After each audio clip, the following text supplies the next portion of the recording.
Assalamualaikum warahmatullahi wabarakatuh. Perkenalkan, nama saya Bunga Cornelia. Kali ini saya akan mempresentasikan mengenai laporan kerja profesi dengan judul pelaksanaan kegiatan pada bagian admin partner rekrutmen pada perusahaan PT XYZ.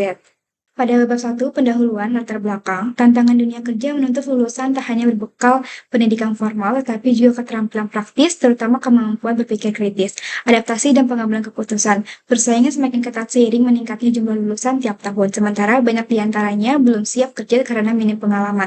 Karena ini, perkembangan teknologi khususnya di sektor layanan kesehatan digital mendorong kebutuhan dan tenaga non-medis yang andal secara teknologi dan juga komunikasi. Oleh karena itu, mahasiswa perlu membekali diri dengan soft skill dan juga hard skill dengan cara melalui program kerja profesi. Praktikan juga menjalani program tersebut di PT XYZ, penyedia layanan kesehatan digital berbasis aplikasi.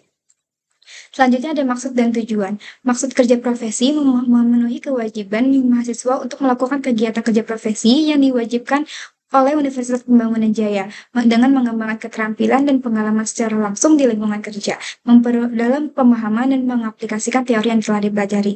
Untuk tujuannya, memberikan mahasiswa pengalaman belajar secara langsung di dunia kerja untuk memahami penerapan teori, dan kedua, membantu mahasiswa mengembangkan kompetensi teknis dan non-teknis melalui kegiatan yang mendukung pembelajaran. Yang terakhir ada pada saat magang, mahasiswa dapat memperoleh keterampilan kerja seperti kemampuan berpikir kritis, adaptasi, dan juga kolaborasi. Selanjutnya ada manfaat bagi mahasiswa, yaitu pertama, mahasiswa bisa memiliki pengalaman praktis langsung dan menerapkan teori yang didapat selama perkuliahan. Yang kedua, mahasiswa menjadi lebih siap dalam menghadapi tantangan di tempat kerja dengan memahami etika profesional, budaya perusahaan, dan juga ekspektasi dunia industri. Yang ketiga, ada mahasiswa juga dapat memperluas jaringan relasi yang dapat membuka peluang dan pengembangan karir mahasiswa. Yang kedua, ada manfaat bagi universitas, di mana Universitas Pembangunan Jaya mempunyai lulusan yang berkualitas, meningkatkan citra dan kepercayaan universitas melalui kontribusi mahasiswa di dunia kerja. Yang ketiga, memperoleh masukan yang menyesuaikan kurikulum program studi manajemen agar sesuai dengan kebutuhan dan juga standar kompetensi. Yang terakhir ada manfaat bagi perusahaan, di mana mahasiswa membawa ide-ide baru dan sudut pandang yang berbeda sehingga berpotensi memberikan kontribusi positif ke perusahaan. Yang kedua, perusahaan dapat memanfaatkan peluang magang untuk mengevaluasi dan juga merekrut mahasiswa yang mempunyai potensi baik bagi perusahaan. Yang terakhir, perusahaan bisa melakukan kerjasama dengan universitas agar dapat membangun hubungan baik dan mendapatkan tenaga kerja yang terampil. Selanjutnya, tempat kerja profesi dan jadwal pelaksanaan. Praktikan bekerja di PT XYZ dengan bidang usaha layanan kesehatan dengan produknya aplikasi layanan kesehatan. Alamatnya ada di Jalan Jenderal Sudirman di Kebayoran Baru, Jakarta Selatan. Jadwal pelaksanaannya, praktikan berdurasi melakukan pelaksanaan selama 6 bulan dari periode 18 November sampai 18 Mei 2025 dengan hari kerja Senin sampai dengan Jumat dan jam kerja dimulai dari jam 9 pagi sampai jam 6 sore. Selanjutnya bab 2, tinjauan umum, sejarah perusahaan. PT XYZ merupakan perusahaan layanan kesehatan digital yang berdiri sejak 27 Agustus tahun 2016 dan berkolaborasi dengan PT K24 Indonesia sebagai pelopor layanan panggil dokter ke rumah berbasis lokasi atau LBS di Indonesia. Aplikasi ini memungkinkan pengguna memanggil tenaga medis profesional selama 24 jam. Dimulai dari Bali, kini layanan telah menjangkau lebih dari 20 kota besar dilengkapi fitur penjadwalan, pelacakan, dan juga pengiriman obat dari apotek K24. Dengan seleksi ketat tenaga medis dan 2 platform terintegritas, PT XYZ memastikan layanan yang efisien dan juga profesional. Yang kedua, nilai-nilai perusahaan ini menggunakan Responsive Integrity Service Excellence atau disingkat menjadi RISE, yaitu perusahaan yang menghadirkan layanan 24 jam yang tangkap, menjunjung kejujuran dan pelindungan data, serta terus meningkatkan kualitas pelayanan demi kepuasan pasien. Untuk visi misinya sebagai media online yang berbasis lokasi serta menghubungkan penyedia layanan kesehatan dengan pasien atas pelayanan paripurna, holistik, dan juga komprehensif, serta real time dan menjadi yang terdepan di Asia Tenggara. Misinya, PT XYZ tentu bertujuan menghubungkan ke berbagai layanan kesehatan langsung ke rumah pasien, termasuk dokter, perawat, bidan, dan fisioterapis secara cepat, transparan, dan juga terjangkau. Selain itu, perusahaan juga menghubungkan layanan ambulan dari rumah sakit atau klinik terdekat yang telah terstandarisasi serta menyediakan akses mudah dan transparan ke layanan laboratorium dan apotek. Selanjutnya ada kegiatan perusahaan yang ada 3, di mana perusahaan menyediakan layanan home visit oleh dokter, perawat, bidan, dan juga tenaga medis lainnya, mencakup pemeriksaan umum, laboratorium, vaksinasi, infus, vitamin, perawat luka, dan juga konseling psikolog, dan catering sehat.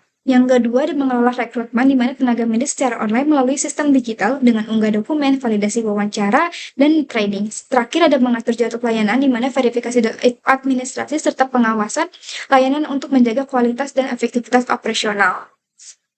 Selanjutnya, ada bab 3 di mana pelaksanaan kerja profesi di mana bidang kerja praktikan ditempatkan pada bidang partner rekrutmen sebagai admin partner rekrutmen di mana tugas utama ini mendukung proses rekrutmen tenaga medis profesional melalui kegiatan administrasi seperti pengumpulan, pengecekan, dan verifikasi dokumen penting. Yang selanjutnya serta memastikan verifikasi email sesuai SOP dan juga berperan dalam komunikasi langsung dengan calon partner melalui WhatsApp untuk memberikan informasi, menjawab pertanyaan, dan juga menindaklanjuti kekurangan dokumen. Dan melalui kegiatan ini, praktikan tidak hanya memperoleh pengalaman teknis, tapi juga teknis dalam administrasi rekrutmen digital, tapi juga mengembangkan keterampilan komunikasi, ketelitian, dan juga manajemen waktu, serta pemecahan masalah. Sehingga dengan memahami pentingnya etika kerja serta integritas dalam mengelola data dan kualitas SDM di industri layanan kesehatan berbasis teknologi ini. Yang selanjutnya ada pelaksanaan kerja profesi, di mana kerja profesi yang dilakukan oleh praktikan, yaitu yang pertama ada verifikasi dokumen calon partner, di mana memastikan legalitas dan calon partner sesuai standar perusahaan. Yang kedua ada follow up administrasi calon partner, di mana menindaklanjuti kelengkapan data dan juga verifikasi email calon partner melalui sistem internal. Yang ketiga ada penyebaran blast poster, di mana menyebarkan info lowongan kerja melalui web platform seperti Telegram, Jobstreet, dan juga LinkedIn. Yang keempat ada pelayanan informasi dan komunikasi partner, di mana menangani komunikasi dengan calon partner aktif terkait proses administrasi dan juga kendala teknis. Yang terakhir ada pembaruan dokumen partner, di mana membantu proses unggah dan validasi ulang SIP atau STR yang sudah kadaluarsa. Selanjutnya ada kendala yang dihadapi, di mana yang pertama selama menjalani program kerja profesi ini, berarti menghadapi berbagai tantangan seperti adaptasi terhadap alur kerja baru, keterbatasan pemahaman awal terhadap SOP dan sistem internal, serta kendala teknis pada situs web perusahaan. Koordinasi lintas divisi yang membutuhkan waktu lama juga menjadi hambatan tersendiri, serta mengalami beban kerja administrasi tinggi, dan juga terutama dalam verifikasi dokumen partner yang memerlukan ketelitian dan akurasi tinggi, sehingga memerlukan cara mengatasi kendalanya. Praktikan ini dengan 3 cara, yaitu aktif bertanya dan belajar mandiri, bertanya langsung kepada mentor atau rekan kerja, dan mempelajari SOP serta sistem kerja di luar jam kerja untuk mempercepat adaptasi. Yang kedua, menjalin komunikasi efektif, di mana praktikan berkoordinasi dengan tim lain secara sopan dan jelas untuk mencari solusi dari kendala teknis dan yang muncul. Yang terakhir adalah mengelola waktu dan konsentrasi, di mana membuat daftar prioritas harian dengan membagi waktu kerja di selainnya istirahat, serta menerapkan metode double checking untuk mengurangi kesalahan. Selanjutnya ada pembelajaran yang diperoleh yang ada 3, yaitu pemahaman peran administrasi, di mana praktika memahami pentingnya administrasi dalam layanan kesehatan digital, termasuk verifikasi dokumen legal, dan juga pembaruan data tenaga medis secara berkala. Yang kedua, peningkatan kemampuan komunikasi, di mana praktika belajar menyampaikan informasi secara profesional kepada partner dan tim, serta membangun komunikasi yang efektif dan juga sopan. Yang terakhir ada penanaman tanggung jawab dan kemandirian. Dengan ini praktikan harus untuk inisiatif, manajemen waktu, dan tanggung jawab penuh dalam menyelesaikan tugas dengan tepat dan juga menjaga kerahasiaan data partner.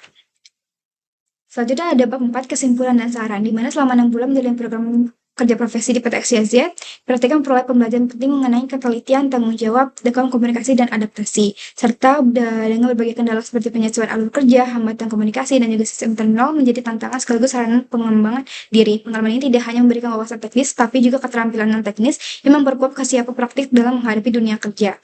Saran untuk mahasiswanya, persiapan diri secara akademik dan teknis sebelum kerja profesi. Yang kedua, bangun sikap tanggung jawab dan disiplin dan juga komunikasi efektif. Yang ketiga, tingkat kemampuan komunikasi lisan dan juga tulisan. Saran untuk universitasnya disediakan pembekalan kerja profesi, pelatihan etika kerja, dan sistem kerja profesi perusahaan.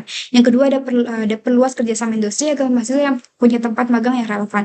Yang terakhir, lakukan pendampingan dan evaluasi rutin terhadap kegiatan kerja profesi. Selanjutnya, saran untuk perusahaan, ciptakan lingkungan kerja yang mendukung adaptasi mahasiswa, berikan kesempatan mengerjakan tugas beragam namun relevan, dan yang terakhir, sediakan pembimbing aktif agar mahasiswa dapat arahan yang jelas dan pengembangan kerjaan yang berkesan. Itu saja penjelasan dari presentasi mengenai laporan kerja profesi saya.